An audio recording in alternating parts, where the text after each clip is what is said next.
ஐயோ எண்ணெயை போட்டுக்கோங்க. அவனை சொல்லி நிறுத்துங்களேன்டா. சோதிக்காதீங்கடா, சோதிக்காதீங்க. அப்புறம் கைஸ் என்ன மாதிரி ஆக்கி வச்சிருக்கான் பாருங்க. அப்புறம் என்ன போடணும்? அப்புறம் மாவு போட்டுக்கோங்க. மூச்சுனால தாங்க முடியலையே. தலை வலிக்குதுடா, தலை வலிக்குதே, தலை வலிக்குது. இந்த புகையில இது தேவையா உனக்கு? தோசை ஊற்றணும்னு ஒரே அடம். அந்த ட்ரெஸ்லேயே தடவிக்கோ அப்படியே.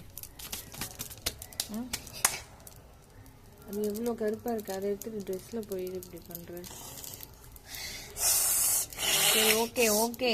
அப்புறம் என்ன கைஸ் சொல்லுங்கள், இன்க்ரீடியன்ட்ஸ்லாம் சொல்லுங்கள். அப்புறம் என்ன பண்ணணும்?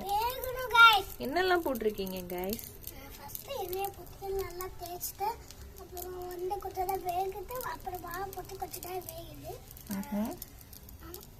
அப்புறம் என்ன பண்ணணும்? வேணும். Okay guys. உங்களுக்கு தோசை தெரியாது, அதனால தான் தோசை ஊற்ற கற்றுக்கிட்டு அவங்களுக்கு டெய்லி வீடியோ பார்ப்பேன். யாருக்கு ஊற்ற தெரியாது? யாருக்கும் பாய்ஸ் மட்டும் தான் இந்த வீடியோ பார்க்கணும். பாய்ஸ் மட்டும்தான் பார்க்கணுமா? ஏன்னா கேர்ள்ஸ்க்குலாம் ஊற்ற தெரியும். ஸோ அதனால் நீங்கள் வந்து இப்போ டுட்டோரியல் பண்ணுறீங்க, எப்படி ஊற்றணும் பாரு, கற்றுக்கோங்க பாய்ஸ். பாய்ஸ் ஒன்லி வீடியோ இது. எடுங்க, நீங்கள் தானே சொல்லி கொடுக்குறீங்க.